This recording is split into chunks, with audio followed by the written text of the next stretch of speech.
नमस्कार and welcome to everybody. अच्छी नौकरी और उच्च स्तर की जीवन शैली हम सभी का सपना होता है, लेकिन कहीं ना कहीं अपनी इस भाग दौड़ भरी जिंदगी में हम उस सपने को साकार नहीं कर पाते।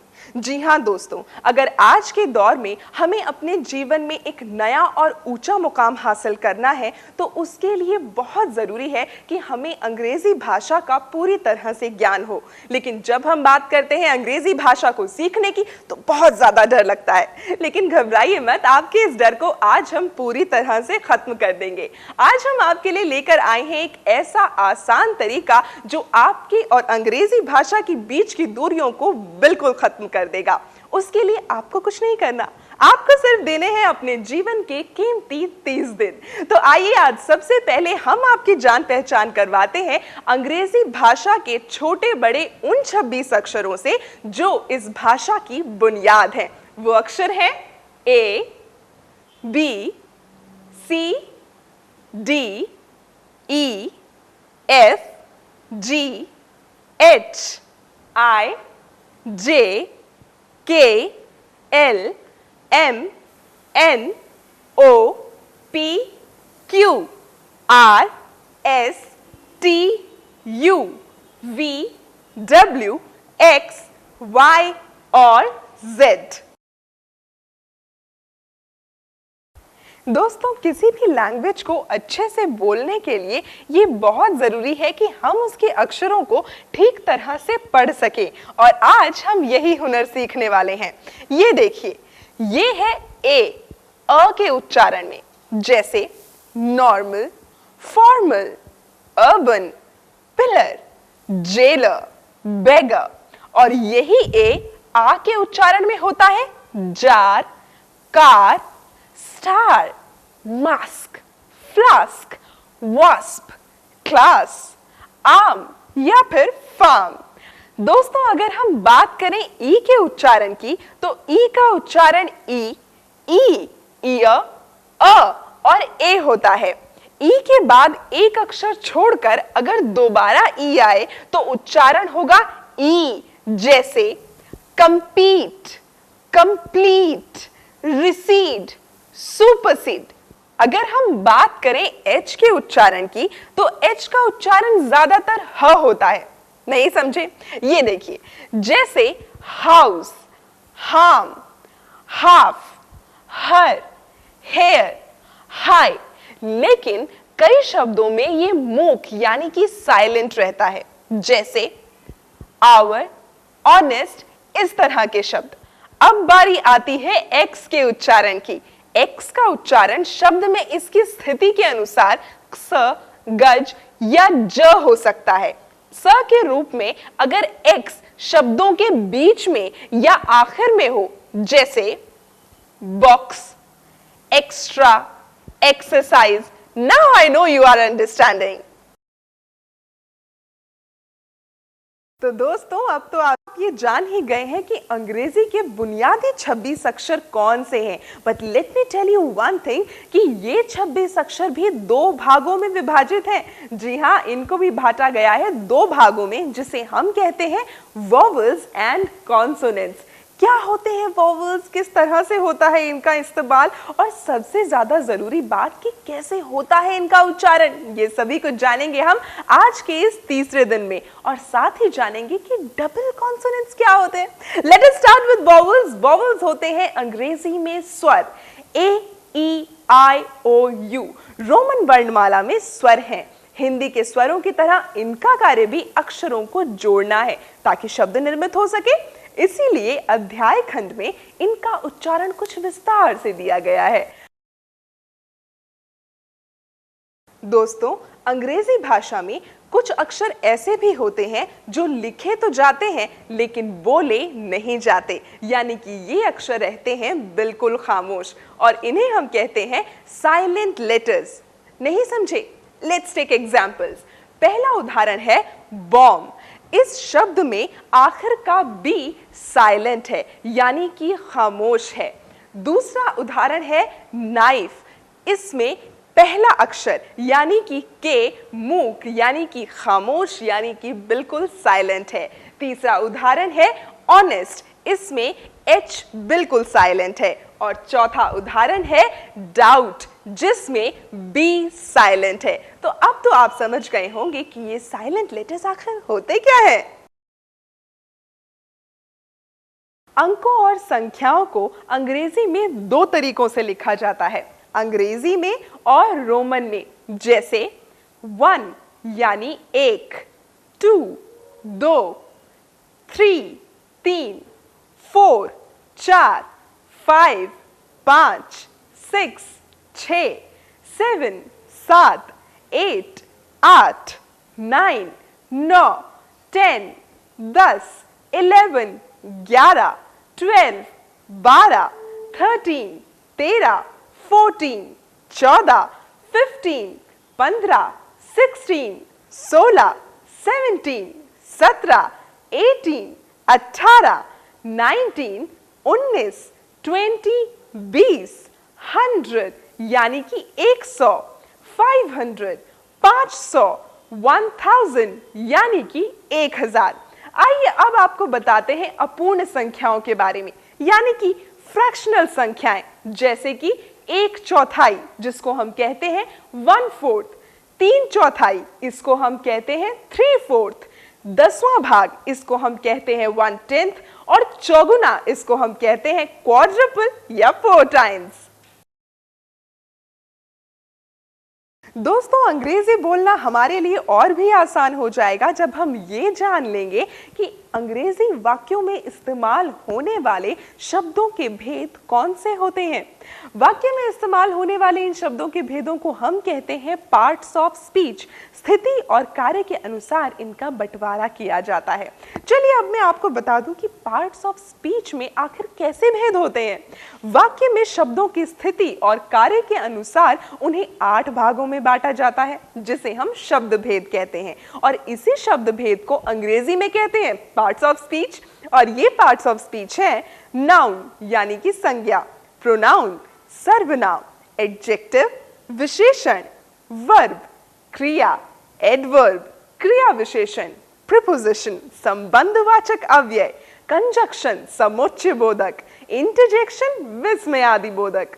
दोस्तों, अंग्रेजी भाषा के समुचित ज्ञान के लिए ये बहुत जरूरी है कि पार्ट्स ऑफ स्पीच की अच्छी जानकारी हो, और उससे भी ज्यादा जरूरी है रेगुलर प्रैक्टिस, यानी कि आपका निरंतर अभ्यास। दोस्तों, अब मैं आपको बताती हूं कि ये नाउन यानी कि संज्ञा होती क्या है। किसी व्यक्ति, वस्तु, स्थान और भाव के नाम को संज्ञा कहते हैं। इसके भी 4 प्रकार हैं। प्रॉपर नाउन व्यक्तिवाचक संज्ञा, जिससे व्यक्ति या स्थान विशेष का बोध होता है, जैसे राम, मोहन, सीता, मुंबई, चाइना, इंडिया। दूसरा है कॉमन नाउन यानी कि जातिवाचक संज्ञा, जिससे जाति विशेष का बोध होता है, जैसे बॉय, गर्ल, क्वीन, हाउस और भी बहुत कुछ। तीसरा है कलेक्टिव नाउन, इसे हम कहते हैं समूहवाचक संज्ञा, जिससे समूह का बोध होता हो, जैसे crowd, army, family, team, mob. चौथा है एब्स्ट्रैक्ट नाउन यानी कि भाववाचक संज्ञा, जिससे किसी भाव का बोध होता है, जैसे kindness, honesty, bravery, hatred, childhood, sickness. दोस्तों, अंग्रेजी में भी संख्याओं और मात्राओं को बताने का चलन है। इसको कहते हैं नंबर यानी कि वचन। आज हम बात करने वाले हैं इसी वचन के बारे में। अंग्रेजी में सिर्फ 2 वचन होते हैं, ना कि हिंदी की तरह 3 वचन। ये 2 वचन हैं सिंगुलर नंबर यानी कि एक वचन, इससे एक का बोध होता है, और दूसरा है प्लूरल नंबर यानी कि बहुवचन, इससे एक से अधिक का बोध होता है। दोस्तों, इन वचनों को बदलने के लिए कुछ सामान्य नियम हैं जिनका पालन हमें जरूर करना पड़ेगा। पहला है, एक वचन से बहुवचन बनाते समय अंत में यानी कि लास्ट में एस लगाना होता है। जैसे अगर हमारे पास एक शब्द है बॉय, हमने उसे प्लूरल बनाया एस लगाकर बॉयज। पहले था एक लड़का और अब हुए बहुत सारे लड़के। इसी तरह से कार बन गया कार्स। एक वचन संज्ञा में अंत में एस, एसएच, सीएच या एक्स हो तो बहुवचन बनाने के लिए es लगाते हैं। It's a difference. Let's see. Class यानी कि कक्षा, इसको बहुवचन में बनाने के लिए हमने बना दिया क्लासेस यानी कि कक्षाएं। बॉक्स बन गया बॉक्सेस। अब हम आपको बताते हैं कि अंत में ओ वाली एक वचन संज्ञाओं में बहुवचन बनाने के लिए क्या लगाया जाता है। जी हां, उसमें लगाया जाता है es। Let's see. As we are having an example, mango, एक आम, इसमें हमने लगाया es, ये बन गया मैंगोज यानी कि बहुत सारे आम। टोमेटो बन गया टोमेटोज, हीरो बन गया हीरोज। अंत में y वाली संज्ञाओं में y को ies में बदल देते हैं। जैसे स्टोरी को बना देते हैं स्टोरीज, आमी को बना देते हैं आमीज।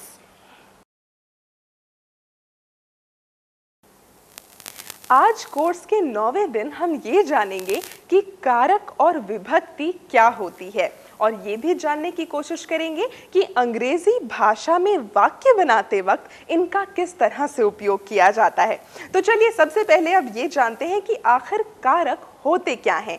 ये 3 तरह के होते हैं, कर्ता कारक, कर्म कारक और संबंध कारक। जब कोई संज्ञा या सर्वनाम किसी क्रिया वर्ब के विषय यानी कि कर्ता के रूप में कार्य करता है तो हम उसे कहते हैं कर्ता कारक यानी कि nominative case. For example, Ram wrote a letter, Ram ने मुझे पत्र लिखा। दूसरा example, Sohan went to Kolkata, Sohan Kolkata गया। ऊपर दिए गए इन वाक्यों में राम और दूसरे वाक्य में सोहन क्रमशः लिखने और जाने का कार्य कर रहे हैं, इसीलिए ये कर्ता कारक में है।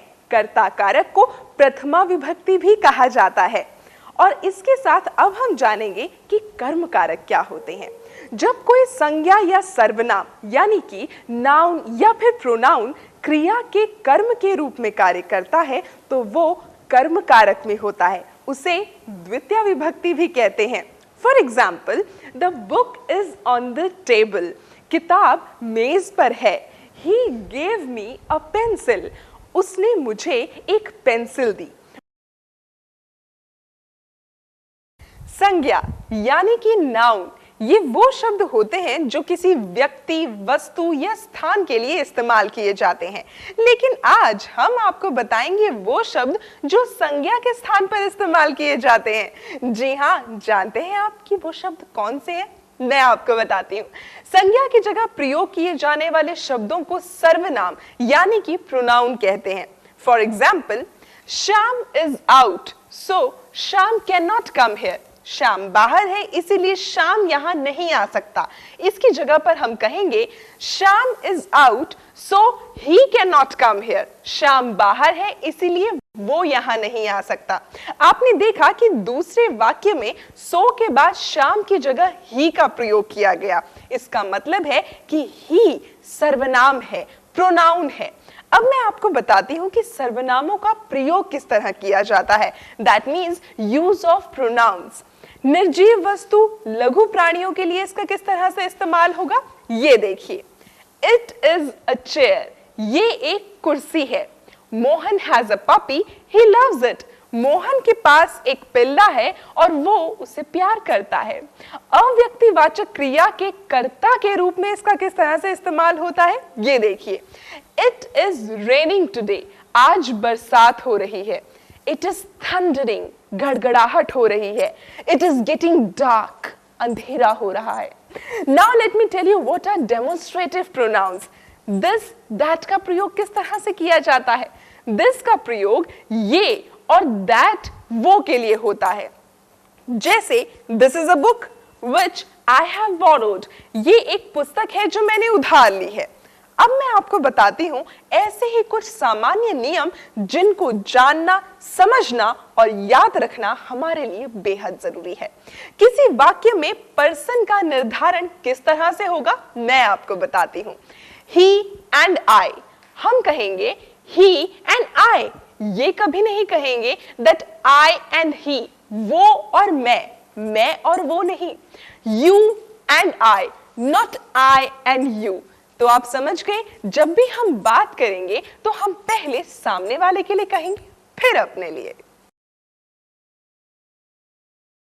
दोस्तों, हिंदी के अलावा अंग्रेजी में भी कुछ ऐसे शब्द होते हैं जो खासियतों का बखान करने के लिए इस्तेमाल किए जाते हैं। इन्हें एडजेक्टिव्स यानी कि विशेषण कहा जाता है और आज हम ऐसे ही कुछ शब्दों को जानने की कोशिश करेंगे। सबसे पहले हम आपको ये बता दें कि संज्ञा यानी कि नाउन शब्दों की विशेषता बताने वाले शब्दों को विशेषण यानी कि एडजेक्टिव कहते हैं। जैसे Ramesh is my good friend, adjective हुआ इसमें गुड, रमेश मेरा अच्छा दोस्त है। He is a small farmer, वो एक छोटा किसान है, तो यहाँ पर स्मॉल यानी कि छोटा हुआ विशेषण यानी कि एडजेक्टिव। आइए अब मैं आपको बताती हूँ एडजेक्टिव्स ऑफ क्वालिटी के बारे में। ये होते हैं गुणवाचक सर्वनाम जिनसे गुण का बोध होता है। जैसे Delhi is a large city, Delhi एक बड़ा शहर है।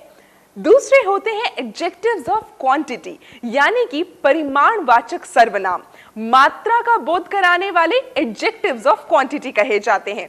जैसे वी एट सम राइस, हमने थोड़े चावल खाए। और भी होते हैं एडजेक्टिव्स और उनमें से एक है एडजेक्टिव्स ऑफ नंबर यानी कि संख्यावाचक सर्वनाम जिनसे संख्या या कर्म का बोध होता हो। जैसे all students should reach school on time, सभी छात्रों को समय से स्कूल पहुंचना चाहिए। इसके अलावा एडजेक्टिव्स एक और तरह के होते हैं और वो होते हैं डेमोन्स्ट्रेटिव एडजेक्टिव्स यानी कि संकेतवाचक सर्वनाम। जैसे कि this girl is very industrious, ये लड़की बहुत मेहनती है। इसके अलावा विशेषण की कुछ अवस्थाएं भी होती हैं, डिग्रीज ऑफ एडजेक्टिव्स। आइए इनके बारे में भी आपको बताती हूँ। विशेषण की मेनली 3 अवस्थाएं होती हैं। पहली पॉजिटिव डिग्री, जिसको हम कहते हैं प्रथमा अवस्था, जिसके द्वारा किसी के बारे में मात्र कोई उल्लेख हो। जैसे हर्ष इज अ टॉल बॉय, हर्ष एक लंबा लड़का है, टॉल लंबा। सेकंड हुआ कंपैरेटिव डिग्री यानी कि उत्तरावस्था, जिसके द्वारा एक की तुलना दूसरे से की जा रही है। जैसे Sushant is taller than Harish, Sushant Harsh से अधिक लंबा है, टॉलर अधिक लंबा। You are getting my point. The third thing is superlative degree, जिसको हम कहते हैं सर्वोत्तम अवस्था, तुलना में सबसे ज्यादा या सर्वोच्च। जैसे Mahi is the tallest of all, Mahi सबसे अधिक लंबा है, टॉलेस्ट सबसे अधिक, सर्वाधिक। दोस्तों याद रखिएगा, अगर शब्द के अंत में मात्र एक कॉन्सोनेंट या उससे पहले लघु स्वर आया हो तो आखिर का अक्षर यानी कि अंतिम अक्षर को ER या फिर EST लगाने से पहले डबल कर देते हैं। जैसे बिग बड़ा, वो हो जाता है बिगर, उससे बड़ा और उससे भी ज्यादा हो जाता है biggest. So friends, now you have got the biggest weapon. सीख जाइए अब इंग्लिश, देर मत लगाइए। दोस्तों, क्रिया यानी कि वर्ब किसी भी वाक्य की जान होती है, क्योंकि इसी के जरिए व्यक्ति या वस्तु के बारे में बताया जाता है। आखिर ये वर्ब होता क्या है, इस क्रिया का इस्तेमाल कैसे होता है और ये क्रिया कितने प्रकार की होती है, इन सभी सवालों के जवाब आज हम आपको देंगे 12वें दिन में। दोस्तों, जो शब्द किसी व्यक्ति या वस्तु के बारे में कुछ कहता या बताता है उसे क्रिया कहते हैं। ये 3 तरह से कार्य करती है। जैसे व्यक्ति या वस्तु द्वारा किया जाने वाला कार्य, फॉर एग्जाम्पल रेखा राइट्स, रेखा लिखती है। द क्लॉक स्ट्राइक्स 10, घड़ी 10 बजाती है। किसी व्यक्ति या वस्तु के साथ क्या हुआ है, जैसे रानी इज बिटन, रानी की पिटाई हुई है। द डोर इज ओपन, दरवाजा खुला है। आइए दोस्तों, अब आपको बताते हैं ट्रांजिटिव वर्ब के बारे में, यानी कि सकर्मक क्रिया। जिस क्रिया के साथ किसी कर्म या ऑब्जेक्ट का प्रयोग किया जाता है उसे हम कहते हैं सकर्मक क्रिया। जैसे Niharika sings a song, Niharika गाना गाती है। सकर्मक क्रिया कभी कभी 2 कर्म यानी कि ऑब्जेक्ट्स लिए रहती है। जो व्यक्तिवाचक शब्द अप्रत्यक्ष कर्म यानी कि इनडायरेक्ट ऑब्जेक्ट और वस्तुवाचक प्रत्यक्ष यानी कि डायरेक्ट कर्म कहलाता है।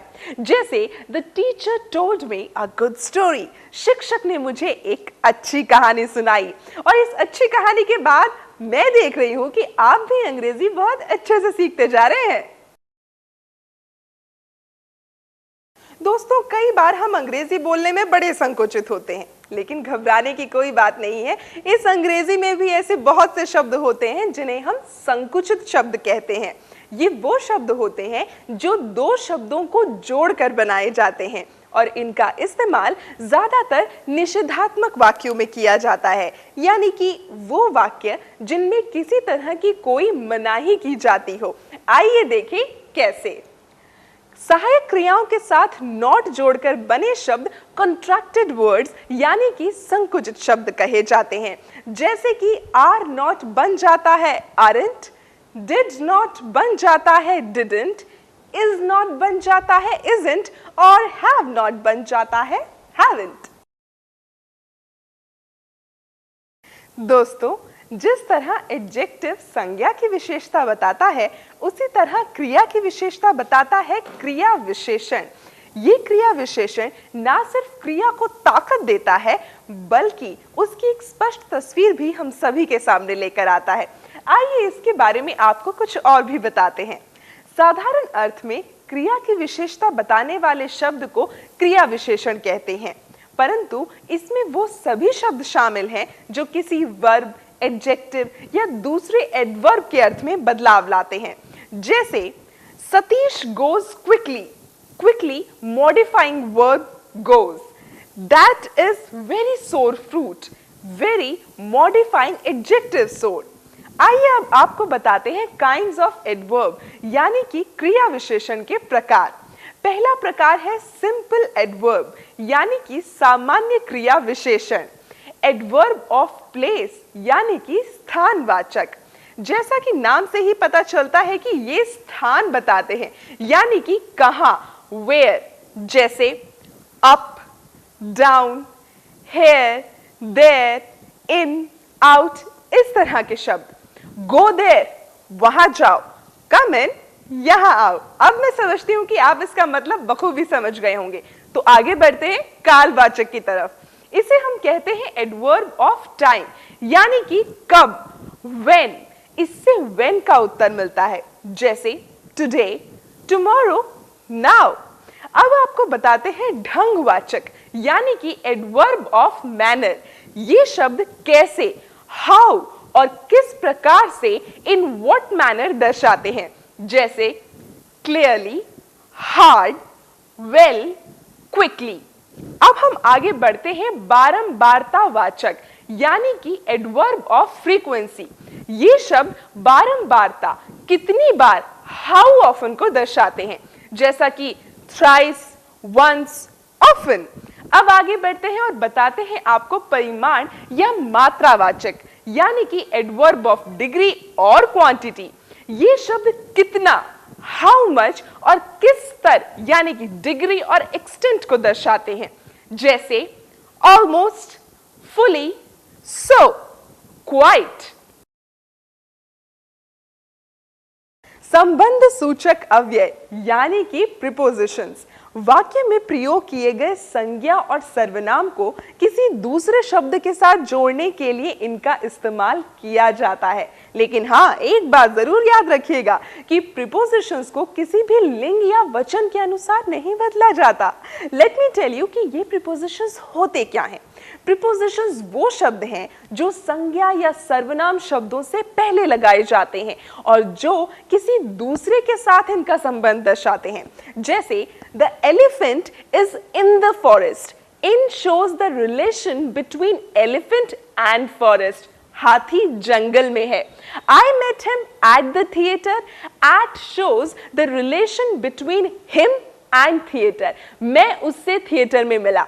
अब इसी तरह से प्रीपोजिशंस के अलग अलग प्रकार भी होते हैं और ये प्रकार है सिंपल प्रीपोजिशंस यानी कि सामान्य, जैसे by, for, from, in, on, at, of, out, to, up, with, till। जैसे the ball is on the box।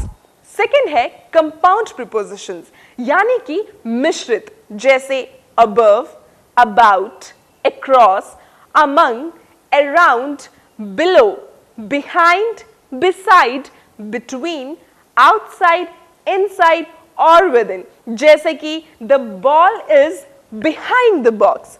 तीसरा है phrase prepositions यानी कि शब्द समूह, जैसे according to, in addition to, along with, away from, by means of, because of, in accordance with, in care of, in spite of, on account of, in compliance of, in front of, in lieu of, with reference to, for the sake of, with regard to। She acted according to my advice। उसने मेरी सलाह के अनुसार काम किया। इससे बेहतर उदाहरण इसके लिए और क्या हो सकता था? दोस्तों, अगर आप किसी की खूबसूरती की तारीफ करना चाहते हैं या फिर किसी घटना के लिए अफसोस जाहिर करना चाहते हैं तो इंटरजेक्शन आपके लिए मददगार साबित हो सकते हैं। जी हाँ, आज हम बात करेंगे इन्हीं इंटरजेक्शंस के बारे में। वो शब्द जो आश्चर्य, दुख, खिज, क्रोध, उत्साह जैसे भाव दर्शाते हैं उन्हें विस्मयादिबोधक कहते हैं। जैसे वाओ व्हाट अ लाइफस्टाइल, वाह क्या जीवन शैली है। अलास ही इज डेड, अफसोस वो नहीं रहा। अप्रूव अनुमोदन, जैसे वेल डन, ब्रावो। कॉन्टेम्प्ट अरुचि, जैसे शेम, शिट। अगर आपको संवेदना प्रकट करनी है, कितने दुख की बात है। हाउ सैड, हे भगवान, ओ लॉर्ड, हाय राम, हे मेरे ईश्वर, ओ माय गॉड। और अगर सुंदरता की अभिव्यक्ति करनी है तो बहुत अच्छा, वेरी फाइन, एक्सीलेंट, आश्चर्यजनक, वंडरफुल। आश्चर्य प्रकट करने के लिए असंभव, इम्पॉसिबल, सचमुच, रियली। बधाई देने के लिए बधाई, कांग्रेचुलेशंस, जन्मदिन की शुभकामनाएं, हैप्पी बर्थडे। दोस्तों, अंग्रेजी में उपपद यानी कि आर्टिकल्स का भी खूब इस्तेमाल होता है और बोलचाल की भाषा में इसका इस्तेमाल कैसे होता है यही हम जानेंगे आज। दोस्तों, ए एंड द जो वास्तव में डेमोन्स्ट्रेटिव एडजेक्टिव्स यानी कि संकेतवाचक विशेषण हैं, उन्हीं को आर्टिकल्स यानी कि उपपद कहा जाता है। इन आर्टिकल्स के दो प्रकार होते हैं। पहला इनडेफिनेट आर्टिकल यानी कि अनिश्चित आर्टिकल जो होते हैं ए एन। डेफिनेट यानी कि निश्चित आर्टिकल होते हैं द। ये किसी निश्चित वस्तु, व्यक्ति या स्थान की ओर संकेत करते हैं, इसीलिए इसे डेफिनेट आर्टिकल कहते हैं। दूसरी ओर ए और एन इनडेफिनेट यानी कि अनिश्चित आर्टिकल हैं, क्योंकि ये किसी की ओर निश्चित संकेत नहीं करते। दोस्तों, अंग्रेजी लिखते समय आपको दो बातों का खास ख्याल रखना है। पहला ये कि बड़े अक्षरों का इस्तेमाल किस तरह से किया जाना है और दूसरा ये कि विराम चिन्हों का उपयोग कहां पर और किस तरह से होना है। तो चलिए इसी के बारे में जानते हैं। दोस्तों, वाक्य में उचित स्थान पर उचित विराम चिन्ह का प्रयोग पंक्चुएशन कहलाता है। मार्क्स ऑफ पंक्चुएशन अलग अलग तरह के होते हैं, जैसे कॉमा यानी कि अल्प विराम, सेमीकोलन यानी कि अर्ध विराम, कोलन यानी कि विवरण चिन्ह। आइए अब इन विराम चिन्हों को थोड़ा सा विस्तार में जान लेते हैं। हम बात कर रहे हैं कॉमा यानी कि अल्प विराम की, जिसके प्रयोग के लिए किसी वाक्य में किसी क्षणिक ठहराव यानी कि अल्प विराम की अवस्था में इसका प्रयोग इस तरह से होता है। किसी पार्ट्स ऑफ स्पीच के एंड या और से जुड़े शब्द खंड से पहले आए शब्द को अलग करने के लिए, जैसे माया, Mohan and Mahima were going to school. Principal phrase मुख्य शब्द खंड को शेष वाक्य से पृथक करने के लिए, जैसे having finished his job he returned to his abode. अगर हम बात करें अर्ध विराम यानी कि सेमीकोलन की, तो इसका प्रयोग कुछ इस तरह से होता है। कॉमा से कुछ ज्यादा देर तक रुकने के लिए इन अवस्थाओं में इसका प्रयोग होता है।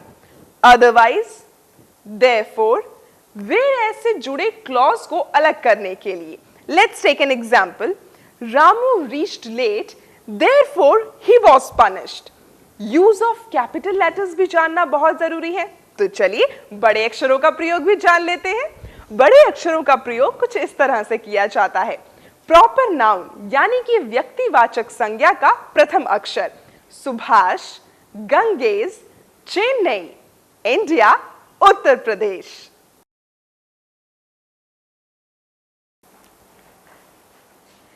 दोस्तों, अंग्रेजी में बातों को दो तरह से कहा जाता है, प्रत्यक्ष कथन और अप्रत्यक्ष कथन। लेकिन इनका इस्तेमाल कब, कैसे, कहां करना है, ये जानना भी बहुत जरूरी है। तो चलिए जान लेते हैं। दोस्तों, किसी वक्ता की कही बात को उसी के शब्दों में दूसरे को बताना डायरेक्ट स्पीच यानी कि प्रत्यक्ष कथन कहा जाता है, और उसकी बात को अपने शब्दों में बताना इनडायरेक्ट स्पीच यानी कि अप्रत्यक्ष कथन कहलाता है। जैसे she said I am going to market, ये एक डायरेक्ट स्टेटमेंट है। लेकिन she said that she was going to market, ये एक इनडायरेक्ट स्टेटमेंट है। नहीं समझे? चलिए हम आपको थोड़ा सा इस तरह से समझाते हैं। रिपोर्टेड स्पीच में मौजूद फर्स्ट पर्सन के प्रोनाउन को रिपोर्टिंग वर्ब के सब्जेक्ट के अनुसार बदला जाएगा। जैसे direct speech he says I'm ill, indirect he says that he is ill, I का हो गया he। Let's take another example. Direct में you say I'm ill, indirect you say that you are ill। Now we are going to know about interrogative sentences, प्रश्नवाचक वाक्य। say का रूपांतरण हो जाता है ask और said का asked। said to को inquired या demanded में भी बदला जा सकता है। दोस्तों याद रखिएगा, प्रश्नवाचक चिन्ह को हटाकर वाक्य के अंत में पूर्ण विराम यानी कि फुल स्टॉप लगाना है। दोस्तों आज हम बात करेंगे वॉइस यानी कि वाच्य की। ये क्रिया का वो रूप है जिसके जरिए हमें ये पता चलता है कि कर्ता कुछ कर रहा है या कर्ता के लिए कुछ किया जा रहा है। तो चलिए जानते हैं कि ये वॉइस यानी कि वाच्य होता क्या है। क्रिया का वो रूप जिससे ये पता चलता है कि कर्ता स्वयं कुछ करता है या उसके लिए कुछ किया जाता है, तो उसे कहा जाता है वाच्य यानी कि voice. For example, Ritika loves Shumin, इसको हम इस तरह से भी कह सकते हैं that Shumin is loved by Ritika. वाच्य यानी कि वॉइस के दो भेद होते हैं, पहला एक्टिव वॉइस यानी कि कर्तरी वाच्य और दूसरा पैसिव वॉइस यानी कि कर्मवाच्य। दोस्तों एक्टिव वॉइस को पैसिव में बदलने के लिए हमें कुछ नियमों का पालन करना पड़ेगा। Let's see what are those. Present indefinite tense में एक्टिव वॉइस में first person singular number I love, I am loved, plural we love, we are loved. Second person singular या प्लूरल में you love, you are loved. Third person singular number he, she, it loves या he, she, it is loved, plural they love, they are loved. So friends, love your English, enhance your confidence and get the success. वाक्य की संरचना कैसे होती है और tense यानी कि काल क्या होते हैं? भाई अंग्रेजी लिखने और बोलने के लिए इन दो सवालों के जवाब आना बहुत ज्यादा जरूरी है। तो चलिए जान लेते हैं जवाब। आपको बताते हैं कि वाक्य और काल क्या होते हैं, यानी कि the sentence and the tense. वाक्य सेंटेंस का अर्थ है शब्दों का वो समूह जो इस तरह गठित हो कि पूरा अर्थ प्रकट करने में सक्षम हो। इन वाक्यों के अलग अलग प्रकार होते हैं जिन्हें हम कहते हैं काइंड्स ऑफ सेंटेंसेस। ये प्रकार हैं चार। पहला असर्टिव सेंटेंस यानी कि कथनात्मक वाक्य। वाक्य का वो सामान्य रूप जिससे किसी बात की अभिव्यक्ति हो, जैसे Monica sings a song, Monica गाना गाती है। The teacher is teaching the students, अध्यापक छात्रों को पढ़ा रहे हैं। और दूसरा इंटेरोगेटिव सेंटेंस यानी कि प्रश्नवाचक वाक्य, वो वाक्य जो प्रश्न पूछने के लिए यूज किए जाते हैं, जैसे व्हाट इज योर नेम, आपका नाम क्या है, why are you running fast, तुम तेज क्यों दौड़ रहे हो।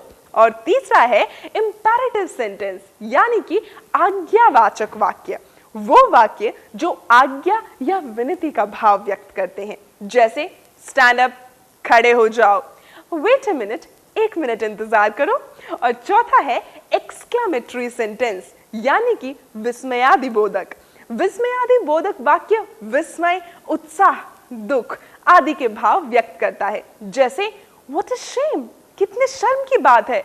What a lazy man you are, तुम कितनी आलसी हो। तो समझे आप किस तरह से हम लोगों को अलग अलग तरीकों से अपनी बातों में बांध सकते हैं। Now let me tell you what are the parts of the sentences, यानी कि वाक्यों के विभाग क्या क्या हैं। प्रत्येक वाक्य के 2 भाग होते हैं। पहला सब्जेक्ट यानी कि उद्देश्य, और दूसरा प्रेडिकेट यानी कि विधेय, जिसके विषय में हम कुछ कहते हैं उसे सब्जेक्ट कहते हैं, और सब्जेक्ट के विषय में जो कुछ कहा जाता है उसे हम प्रेडिकेट कहते हैं। जैसे बर्ड्स फ्लाई, यहां पर सब्जेक्ट है बर्ड एंड प्रेडिकेट है fly. He smiled, boy plays, kites fly. और अब हम जानते हैं टेंस के बारे में, यानी कि काल। और ये काल होते हैं 3 प्रकार के। पहला होता है वर्तमान काल, जो हम सभी लोग जिसमें जीते हैं, जी हाँ, which is called the present tense. दूसरा है भूतकाल, यानी कि पास्ट टेंस। तीसरा है भविष्य काल, जिसको किसी ने नहीं देखा, द फ्यूचर टेंस। चलिए बात करते हैं वर्तमान काल की। किसी कार्य के वर्तमान में होने का भाव दर्शाने वाले वाक्य वर्तमान काल के कहे जाते हैं। जैसे I know this, मुझे ये पता है। I write a letter, मैं एक पत्र लिखता हूं। दूसरा है भूतकाल, कार्य के भूतकाल यानी कि बीते समय में होने को जो भी वाक्य दर्शाते हैं उन्हें हम कहते हैं कि ये भूतकाल में हैं, दूर जा चुके हैं। I wrote a letter, मैंने एक पत्र लिखा। He came second in the race, वो दौड़ में द्वितीय स्थान पर आया। आखिरी है भविष्यकाल, यानी कि आने वाले समय में कार्य होने का भाव व्यक्त करने वाले वाक्य। उन वाक्यों को हम कहते हैं कि ये वाक्य भविष्यकाल में है। जैसे they will start their journey in the next December, वो आगामी दिसंबर से अपनी यात्रा शुरू करेंगे। We will win the hockey match, हम हॉकी का मैच जरूर जीतेंगे। Now let me tell you what are present indefinite tense. First person singular form, I run, मैं दौड़ता हूं। First person plural form, we run, हम दौड़ते हैं। Second person singular form, you run।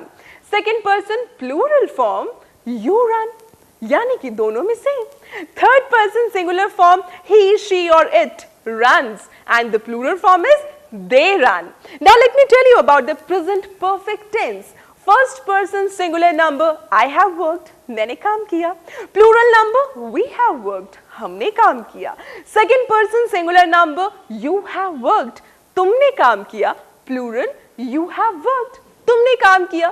Third person singular number, he, she, it has worked, and plural, they have worked, यानी कि उन्होंने काम किया। Now let's discuss about present perfect continuous tense. First person singular number, I have been running for 10 minutes, मैं 10 minute से दौड़ रहा हूं। Plural, we have been running for 10 minutes, हम 10 मिनट से दौड़ रहे हैं। Second person singular number, you have been running for 10 minutes, तुम 10 मिनट से दौड़ रहे हो। Plural, you have been running for 10 minutes, तुम 10 मिनट से दौड़ रहे हो। Third person singular number, he, she, it has been running for 10 minutes, वो या ये 10 मिनट से दौड़ ही रहे हैं। Plural form, they have been running for 10 minutes, वो 10 मिनट से दौड़ रहे हैं। Now let's discuss about future perfect continuous tense. First person singular number, I shall have been working for 10 minutes, मैं 10 मिनट से काम कर रहा हूँ। Plural, we shall have been working for 10 minutes, हम 10 मिनट से काम करते रहे होंगे। Second person singular, you will have been working for 10 minutes, तुम 10 मिनट से काम कर रहे होगे। Plural, you will have been working for 10 minutes, तुम 10 मिनट से काम कर रहे होगे। Third person singular number, he, she, it will have been working for 10 minutes, ये या वो 10 मिनट से काम कर रहे होंगे या कर रही होगी। Plural, they have been working for 10 minutes, वे 10 मिनट से काम कर रहे होंगे। अब तो मुझे लगता है कि ये टेंस बकायदा आपको समझ में आ गए हैं। So let's see you next time.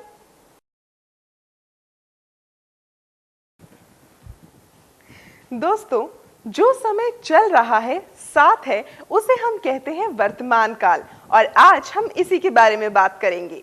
वर्तमान काल यानी कि द प्रेजेंट टेंस। वर्तमान काल के 4 भेद होते हैं।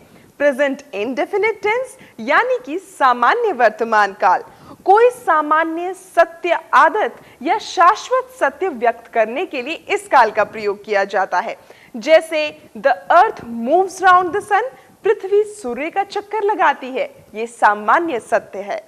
आई गो टू ऑफिस डेली, मैं प्रतिदिन कार्यालय जाता हूँ, ये हमारी दिनचर्या है। अब मैं आपको इनकी पहचान की एक बड़ी ही अच्छी टेक्निक बताती हूँ। जी हाँ, याद रखिए, जिन हिंदी वाक्यों के अंत में ता है, ती है, ते है, ताहू आते हैं, वो सामान्य वर्तमान काल में होते हैं। For example, I need your help, मैं तुम्हारी मदद चाहता हूँ। I do not go to school daily, मैं प्रतिदिन स्कूल नहीं जाता। अब हम बात करेंगे अपूर्ण वर्तमान काल यानी कि प्रेजेंट कॉन्टिन्यूअस और इम्परफेक्ट टेंस की। इसकी पहचान ये है कि इस काल के वाक्य के अंत में रहा है, रही है, रहे हैं, रहा हूं आते हैं। जैसे मैं घर आ रहा हूं, I am coming home, we are going, हम जा रहे हैं। तो अब आपको बताते हैं पूर्ण वर्तमान काल के बारे में यानी कि प्रेजेंट परफेक्ट टेंस। ये वर्तमान में किसी कार्य के पूर्ण होने को दर्शाता है और इसकी पहचान ये है कि क्रिया में चुका हूं, चुकी हूं, चुके हैं या क्रिया के अंत में ई जैसे अक्षर और बाद में है, हूं, है शब्द आए हों। जैसे वो जा चुका है, he has gone, they have arrived, वो आए हैं। Why has she not done her work? उसने अपना काम क्यों नहीं किया? अब हम बात करेंगे पूर्ण निरंतर वर्तमान काल की यानी कि प्रेजेंट परफेक्ट कंटिन्यूअस टेंस। इसकी पहचान है आ रहा है या सिर्फ रहा है। इस तरह के शब्द, मैं तुम्हें सुबह से ढूंढ रहा हूं, I have been looking for you since morning, ये इसका उदाहरण है। उदाहरण और भी हैं जिससे आप बहुत कुछ समझ सकते हैं। जैसे, क्या वो मुंबई में कई वर्षों से रह रहा है? Has he been living in Mumbai for many years? अब तो आप समझ ही गए होंगे कि किस तरह से इनका इस्तेमाल किया जाना है। दोस्तों, कई बार हमारे अतीत में कुछ ऐसा हो जाता है जिसे हम कभी याद करना नहीं चाहते, और अगर कभी याद आ भी जाए तो हम उससे इस तरह से डरते हैं जैसे कि भूत हो। इसीलिए तो हम कहते हैं कि जो वक्त बीत गया और उसके वापस आने का कोई सवाल पैदा नहीं होता, उसे हम कहते हैं भूतकाल। चलिए इसके बारे में आज हम आपको बताते हैं। ये किसी कार्य के भूतकाल यानी कि बीते हुए समय में होने का बोध कराती है। यानी कि इन द पास्ट ये भी 4 तरह की होती हैं। फर्स्ट, पास्ट इंडेफिनिट यानी कि सामान्य भूतकाल। दूसरा, पास्ट कॉन्टिन्यूअस और इम्परफेक्ट टेंस यानी कि अपूर्ण भूतकाल। तीसरा, पास्ट परफेक्ट यानी कि पूर्ण भूतकाल। और चौथा, पास्ट परफेक्ट कॉन्टिन्यूअस यानी कि पूर्ण निरंतर भूतकाल। चलिए अब इनको थोड़ा सा विस्तार में जान लेते हैं। पास्ट इंडेफिनिट टेंस, सामान्य भूतकाल। भूतकाल में संपन्न किसी घटना या कार्य का बोध कराने वाला होता है ये टेंस। इसकी पहचान होती है कि वाक्यों के अंत में या, ई, आ, ए, ई आते हैं। जैसे वो आया, चांद निकला, बैठक खत्म हुई और भी बहुत तरीके की। फॉर एग्जाम्पल, लेट्स सी, घंटी बजी, द बेल रैंग, भगवान ने हमें बचाया, गॉड सेव्ड अस, मुझे सब मालूम था, I knew everything. Let's take another tense which is past continuous tense यानी कि अपूर्ण भूतकाल। कार्य के भूतकाल में जारी रहने का बोध कराता है। इसकी पहचान होती है कि वाक्य की समाप्ति पर रहा था, रहे थे, रही थी, इस तरह की चीजें होती हैं। फॉर एग्जाम्पल, अपर्णा घर आ रही थी, अपर्णा वॉज कमिंग होम। हम फुटबॉल नहीं खेल रहे थे, we were not playing football.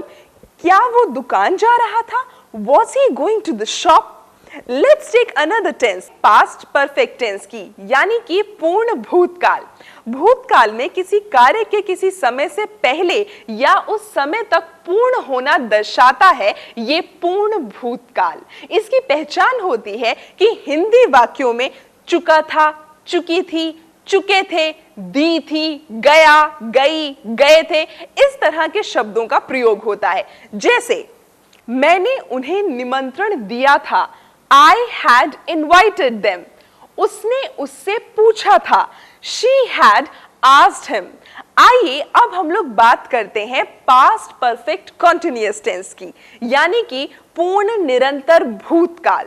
भूतकाल में कोई क्रिया पहले से शुरू होकर उसका उस समय तक जारी रहना दर्शाने के लिए इस काल का प्रयोग किया जाता है। इसकी पहचान है कि वाक्य के अंत में ता, ती, ते आ रहा था, यह स्पष्ट स्थिति में रहा, रही, रहे थे, इन चीजों का प्रयोग होता है। जैसे मैं लंबे समय से उसका इंतजार कर रहा था।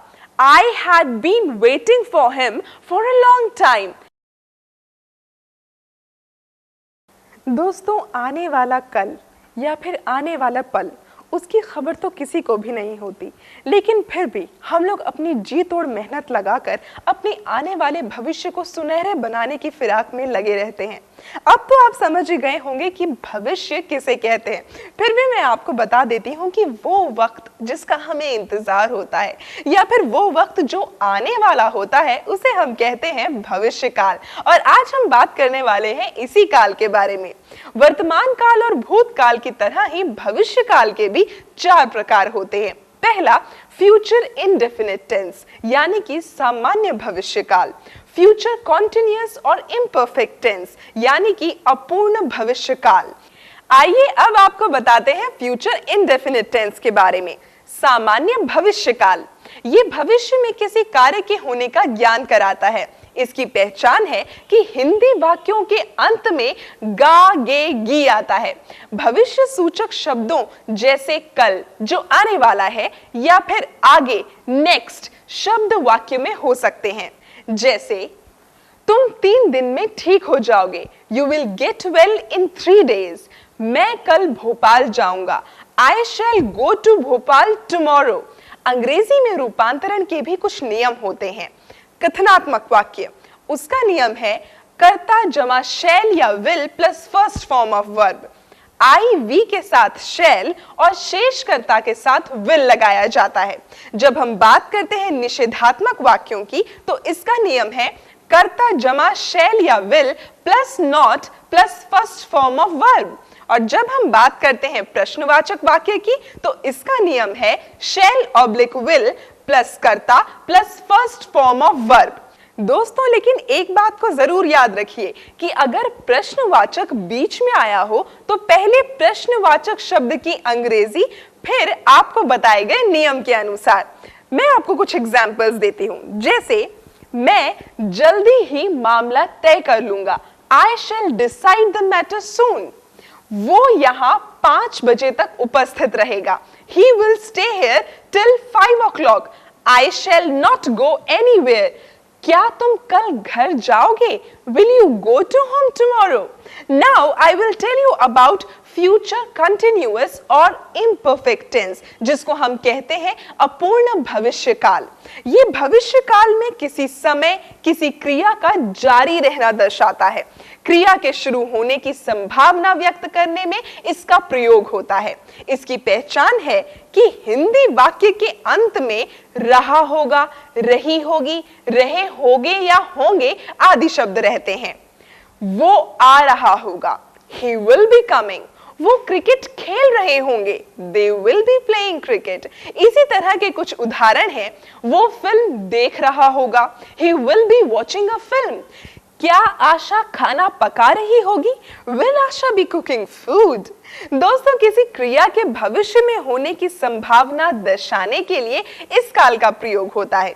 जैसे मैं पार्टी में नाचूंगा, I will be dancing in the party। And now I feel कि आप लोगों का भी डांस करने का बहुत मन कर रहा होगा, क्योंकि धीरे धीरे अंग्रेजी की कगार पर आगे बढ़ते जा रहे हैं। तो चलिए डांस भी कर लेते हैं। दोस्तों, अंग्रेजी में कुछ मुख्य क्रियाएं होती हैं जिनका इस्तेमाल सहायक क्रियाओं की तरह किया जाता है। ये सहायक क्रियाएं बहुत ही मददगार होती हैं वाक्य बनाने के लिए। कैसे? आइए हम आपको बताते हैं। ज्यादातर वाक्यों में सहायक क्रियाओं का प्रयोग मुख्य क्रिया की सहायक क्रिया के रूप में होता है, लेकिन कुछ सामान्य सूचनादायक वाक्यों में मुख्य क्रियावाचक शब्द नहीं होता। वहां सहायक क्रिया ही मुख्य क्रिया के रूप में कार्य करती है। इस तरह की कई क्रियाएं हैं जिन्हें हम प्रयोग के अनुसार 3 हिस्सों में बांट सकते हैं। पहला वर्तमान काल के लिए यानी कि प्रेजेंट टेंस के लिए, दूसरा भूतकाल के लिए यानी कि पास्ट टेंस के लिए, और तीसरा भविष्य काल के लिए यानी कि फ्यूचर टेंस के लिए। वर्तमान काल के लिए इज, एम, आर का प्रयोग किया जाता है। ये वर्तमान काल की क्रियाएं हैं। इज का अर्थ है, एम का अर्थ हूं और आर का अर्थ है, हो, है। ही, शी, इट तथा अन्य सभी एकवचन क्रियाओं के साथ इज का, आई के साथ एम का और यू के साथ और साथ में सभी बहुवचन क्रियाओं के साथ आर का प्रयोग होता है।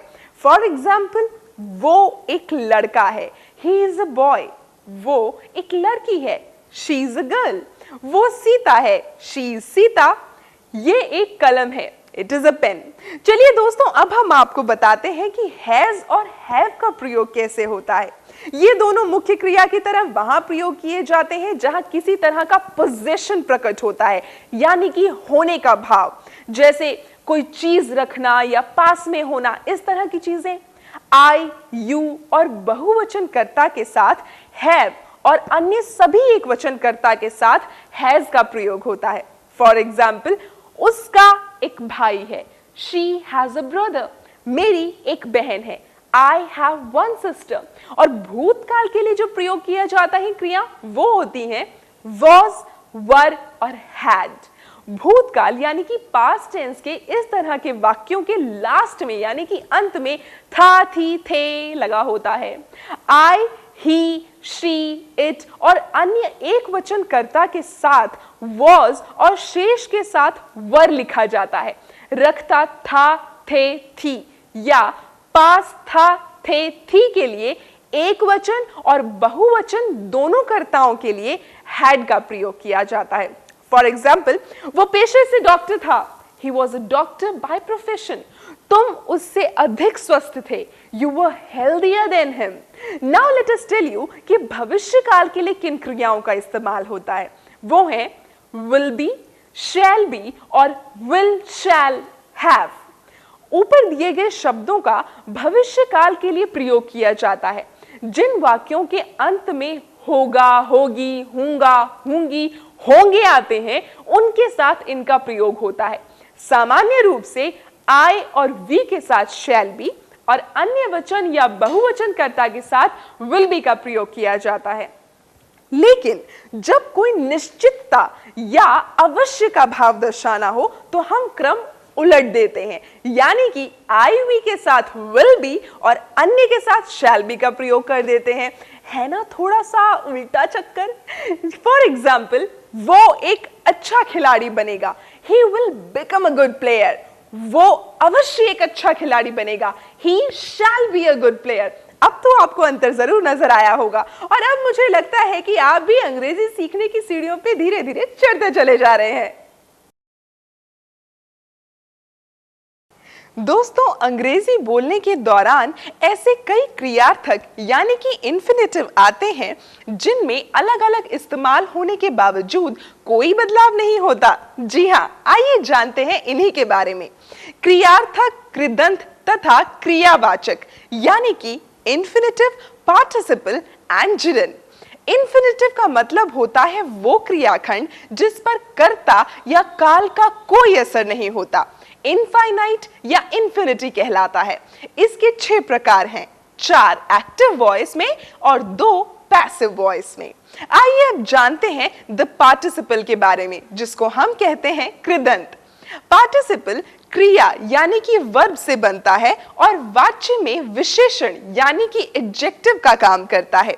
ये 3 प्रकार के होते हैं, present participle, past participle, perfect participle. आइए अब आपको बताते हैं जिरन के बारे में, यानी कि क्रियावाचक। ये वो आईएनजी रूप है जो संज्ञा और क्रिया दोनों की विशेषता लिए होता है। इन्फिनेटिव की ही तरह जिरन भी नाउन और वर्ब की विशेषता समेटे होता है, जैसे to give is better than to ask. सिर मुंडाते ओले पड़ना, भागते चोर की लंगोट ही सही। भाई मैं मजाक नहीं कर रही, हिंदी हो या अंग्रेजी, भाई मुहावरों का प्रयोग तो हमेशा बहुत ही खास रहा है। इसीलिए आज हम लोग बात करने वाले हैं मुहावरे और वाक्य खंड के बारे में, यानी कि फ्रेजेस के बारे में। तो चलिए लेते हैं इनके कुछ उदाहरण यानी कि कुछ एग्जाम्पल्स। के अतिरिक्त, इन एडिशन टू, की वजह से, ऑन अकाउंट ऑफ, हवाई किले, castles in the air, अचानक उपस्थित होना, appear out of nowhere, हथियार उठाना, take up arms, अनिश्चित स्थिति में होना, hang in the balance, सलाखों के पीछे, behind bars, फिलहाल for the time being, पत्थर पर सिर पटकना, against a brick wall, थोड़ा थोड़ा करके, bit by bit। Now I understand कि आप भी bit by bit, थोड़ा थोड़ा करके जल्दी अंग्रेजी सीख जाएंगे। दोस्तों बच के रहिएगा, धोखेबाज सिर्फ हमारी दुनिया में नहीं होते, अंग्रेजी की दुनिया में भी हैं। जी हाँ, अंग्रेजी में भी कुछ ऐसे शब्द होते हैं जो इतने मिलते जुलते हैं कि आपको उनसे धोखा मिल सकता है, लेकिन हाँ, अगर इनकी सही तरीके से पहचान हो जाए तब इस धोखे से बचा जा सकता है। चलिए मैं आपको दिखाती हूँ ऐसे ही कुछ धोखेबाज शब्द। अडैप्ट, अनुकूल बनाना, अडेप्ट, कुशल, अडॉप्ट, अपनाना या गोद लेना, अफेक्ट, प्रभावित करना, इफेक्ट, प्रभाव, ऑल्टरनेट, एक के बाद एक, ऑल्टरनेटिव, विकल्प, बेर, खुला या नग्न, बियर, सहना या भालू, बर्थ, सोने की जगह ट्रेन वगैरह में, और बर्थ, जन्म, ब्रेक, गाड़ी का ब्रेक, और ब्रेक, टुकड़े करना है उसकी रेगुलर प्रैक्टिस, ताकि आप अपने आने वाले भविष्य को सुनहरा बना सकें। On that note, Shilpa Bhavna says you good bye. नमस्कार।